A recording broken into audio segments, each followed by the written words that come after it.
Continuó y llegamos a un concepto, y acá sí nos entendimos un poco más porque tenía que ver específicamente con el cristianismo.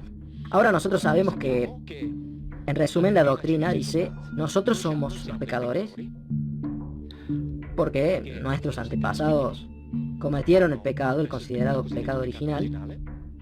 Nosotros nacimos manchados por el pecado original, que este pecado original es el que trajo la muerte y el sufrimiento al mundo, y que por lo tanto nosotros debemos vivir con la esperanza de que a través del mediador nos podremos reconciliar con él, el cual, a través del envío de su hijo, que fue enviado acá para ser torturado, asesinado y después resucitado, podremos tener una esperanza de acceder a la vida eterna que teníamos antes. Pero la eternidad en la Biblia no está.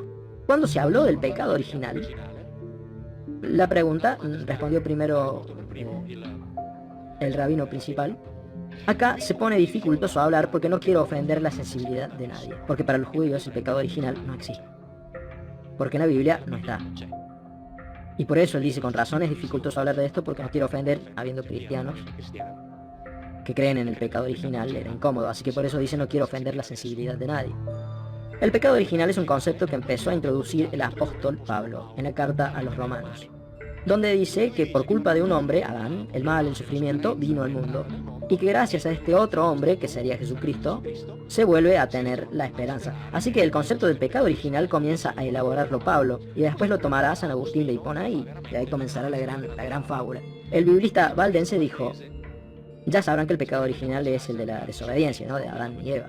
Ahora bien, entre Génesis 3, donde está el relato de esta desobediencia, y Romanos 5, la carta a los romanos escrita por Pablo, en la cual el apóstol Pablo dice que por medio de un hombre la muerte entró al mundo, no hay coincidencia. Y más bien, uno al leer a Pablo se puede preguntar de dónde sacó esa idea.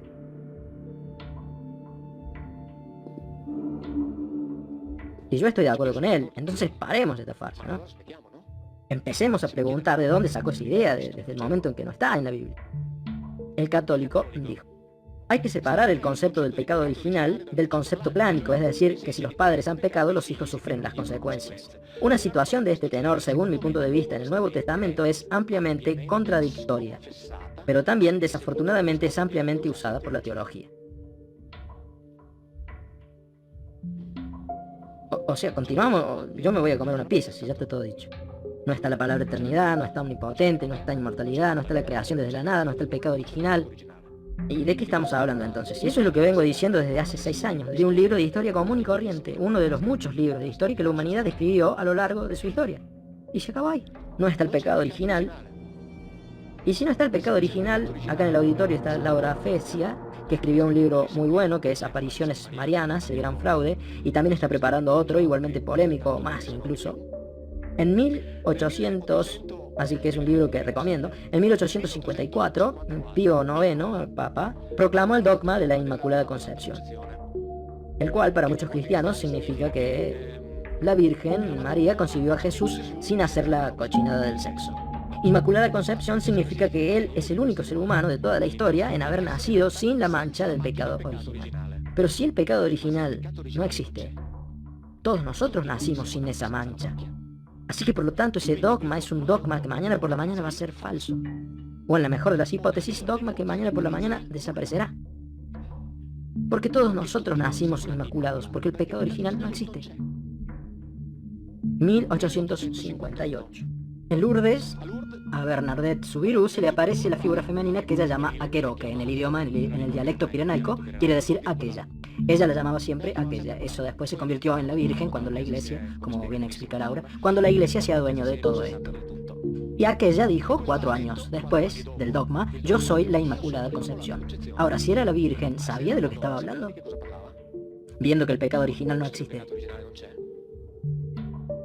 ¿Y si no era la Virgen? ¿No será que le hicieron decir a aquella lo que no dijo porque le servía a la Iglesia?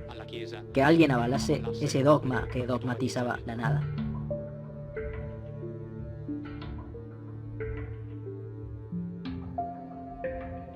Biblia de Jerusalén. Estoy manteniendo el pacto, ¿eh? Ninguna traducción es mía. Así que aquel que no esté de acuerdo conmigo, porque puede haber alguno entre ustedes, ellos discuten entre sí y después dicen, ellos los sabios, y después nos dicen a nosotros, los ignorantes, cuál es la conclusión. pero que discutan entre ellos si no están de acuerdo. Es decir, discutan con los que escribieron los diccionarios, que lo discutan con la Biblia de Jerusalén, que dice que no existe omnipotente, que discutan entre ellos. Nosotros podemos esperar, no hay problema. Así que, si no están de acuerdo, que se la arreglen entre ellos.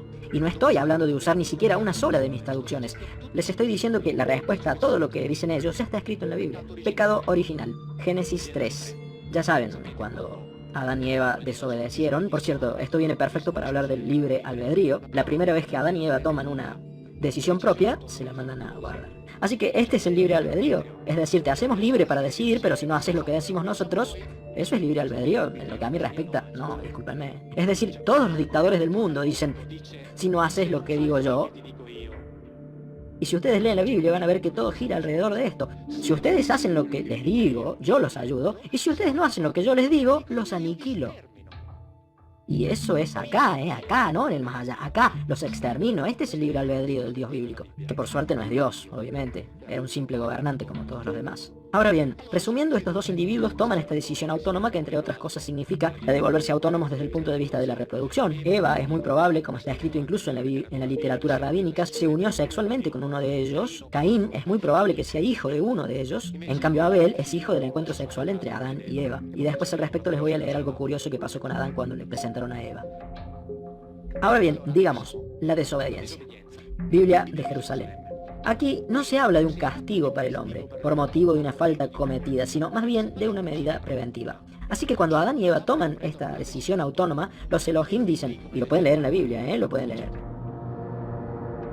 Ahora el Adán se ha vuelto como uno de nosotros.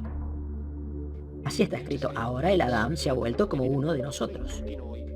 Ahora, que no tenga acceso esto lo agrego yo, o sea, que no tenga acceso al árbol de la vida. Así que por eso, fuera de acá.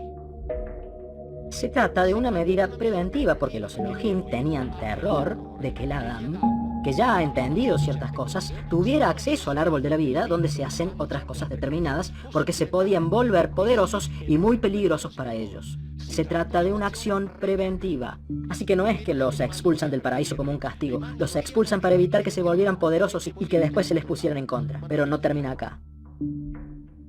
En lo que respecta al dogma del pecado original, escuchen bien esto, página 25, edición del 2013. No hay que buscar aquí todo eso que fue dicho después. Ya sea que se trate de las relecturas bíblicas, por ejemplo la de Pablo en Romanos 5, o de las formulaciones dogmáticas de la Iglesia. No hay que buscarlas acá, porque no están.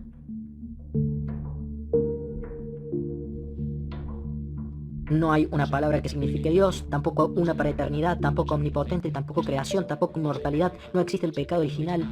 ¿Hay necesidad de decir otra cosa? Y no estoy hablando de ninguna traducción en particular. Estoy leyendo lo que escriben ellos. Y desde hace un tiempo yo vengo diciendo que hago el trabajo de un idiota. Es decir, el trabajo más estúpido del mundo. Yo leo lo que está escrito. Yo leo lo que ya está, es un trabajo de idiota, en serio. Leo lo que ya está escrito. Así que ahora no existe ninguna de estas cosas que mencioné, que dice ahí es muy evidente. Así que después de eso todo se centrará en el Nuevo Testamento. El problema es que, como el Nuevo Testamento existe, o mejor dicho, ese personaje de ahí, la figura crística, existe como hijo del Dios Padre, que es el Dios del Antiguo Testamento, y existe porque fue enviado enviado para reparar el daño mortal provocado por el pecado original. Pero si en el Antiguo Testamento no existe el Dios Padre, no existe el pecado original, Jesucristo entonces... O sea, es inútil negarlo. Si no existió lo otro, no existe esto. No se puede decir, bueno, abandonemos eso y centrémonos en esto. Centrémonos en esto si la gente continúa sin pensar. Pero si pensaran no se podrían centrar ni siquiera en esto. Lo que no quiere decir que eso que está escrito ahí, o sea, lo que dice Joshua Ben Yosef, no sea que entre otras cosas nosotros lo llamamos Jesús, pero deberíamos llamarlo Josué, como yo lo llamo en mi libro, porque él se llamaba Josué, como todos los otros Josué de la Biblia. Pero si lo llamamos Jesús, al menos parece que fuera el único, pero no, se llamaba Josué y se acabó. Jesús es la latinización, pero a todos los demás los llamamos Josué y a él casualmente lo llamamos Jesús. No, él se lo llamaba Josué como todos los demás. Así que si este Josué existió, yo, digamos así, estoy entre los que piensan que puede ser que haya existido. Pero no hay ninguna prueba histórica, que quede claro. Por eso digo que estoy entre aquellos que piensan que puede haber existido. Porque incluso los llamados autores romanos que hablan de ese grupo no hablan de él, hablan de los cristianos, es decir, de una secta que tenía como jefe a uno que llamaban el Cristo. Pero cuando Tácito habla de esta secta, él la llama superstición, lo que quiere decir que él es el primero que pensaba que no existió, porque de otra forma no lo hubiera definido como superstición, por lo que no hay ninguna prueba histórica. Pero yo estoy entre aquellos que tienden a pensar que ese rabino judío, judeo-mesiánico, antirromano, sí existió. Después sobre eso se construyó, gracias al pensamiento griego, platónico y neoplatónico particularmente, la conocida figura crística. Y para construir la figura crística la conectaron con un Dios Padre del Antiguo Testamento, donde no es mencionado, y le dieron como justificación al pecado original que no existe. Por lo tanto, la figura crística no tiene razón de ser. Yo, en el libro que escribí para Mondadori, dije al principio que yo había hecho un análisis paralelo. Acá en este libro, La Biblia no habla de Dios, está la primera parte. En el otro libro que salió hace una semana y que esta noche ya lo tenemos acá terminado, o al menos ya están terminadas todas las copias que me mandó Mondadori, y utilizo la misma técnica, e hice un análisis paralelo entre el Antiguo Testamento y los textos griegos. Principalmente lo hice con Homero, para mostrar cómo es que relatan exactamente la misma historia. Es decir, que hablan exactamente de los mismos individuos, a los cuales la Biblia llama Elohim y que los textos griegos llaman Theoi. Y a los que en la India llaman los Devas y que en en América los llamaban los Viracocha, pero son siempre los mismos. Siempre tienen las mismas características físicas, las mismas actitudes, las mismas necesidades neurofisiológicas, se movilizan de la misma forma, usan la misma tecnología, etcétera, etcétera, etcétera. Entre otras cosas, este libro ha pasado, bueno, ya no me acuerdo bien, pero dicen que pasó a ser un bestseller después de que tuvieron que hacer muchas más reimpresiones, cosa que yo no sabía. Así que ahí comencé lo que después continué en el otro libro. Repito que fue publicado hace unos días atrás. Precisamente para mostrar cómo los pueblos antiguos contaron todos en realidad la misma historia. Y si se aplicase a la Ilíada y a la Odisea la misma metodología, es decir, la misma categoría exegética y filológica que se le aplicaron a la Biblia, podríamos crear el monoteísmo homérico. Pero por fortuna nunca se le ocurrió hacer algo como eso a un teólogo, porque de lo contrario estaríamos acá ahora discutiendo sobre la teología homérica. Pero por suerte no se le ocurrió eso a ninguno, por lo cual nos limitamos a hablar de la teología bíblica, pero las historias son iguales. Y lo interesante es que si nosotros agarramos una cosa de la que ya nadie habla, porque obviamente en ese momento, después del concilio de Nicea, cuando había un poco más de 40 o 50 cristianismos diferentes que eran predicados originalmente, y Constantino reunió varios representantes en Nicea y les dijo: ahora ustedes van a salir de acá con uno solo. A todos los demás los tiramos a la basura y los hacemos desaparecer. O sea, definan ustedes una verdad, no me importa cuál sea, elíjanla ustedes, y a todas las demás las vamos a declarar heréticas y las vamos a hacer desaparecer. Y por votación eligieron la que creemos ahora, es decir, la que se enseña. Y si en la votación se hubiera elegido otra, ahora creeríamos en otra cosa, pero eligieron esta. Ok.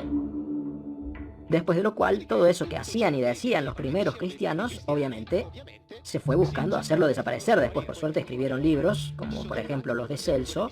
Esto fue en el siglo II después de Cristo. Y es cierto, Celso fue después declarado uno de los herejes.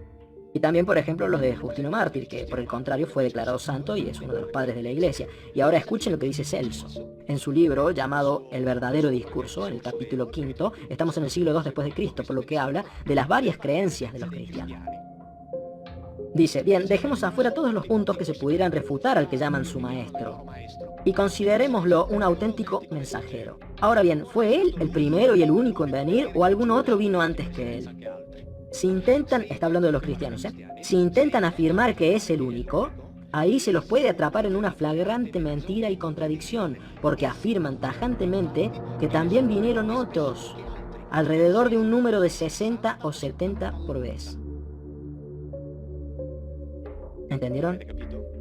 Y dicen también que sobre su propia tumba vino uno, o según otra versión 2, y le dijeron a las mujeres que había resucitado. El Hijo de Dios, al parecer, no era capaz de abrir solo la tumba y necesitaba que otros movieran la piedra. Esto está clarísimo, lo dice en los evangelios. Otro de estos mensajeros se le presentó al carpintero cuando quedó embarazada María, después les cuento algo curioso sobre eso, y otro más para hacerlos huir a Egipto.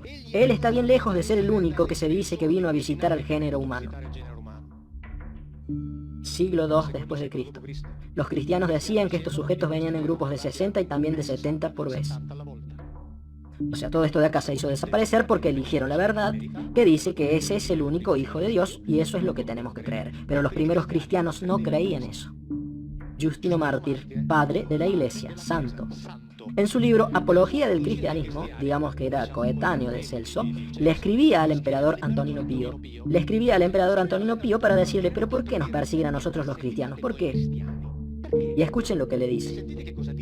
El nuestro, es decir, en el que creemos nosotros, es como el de ustedes.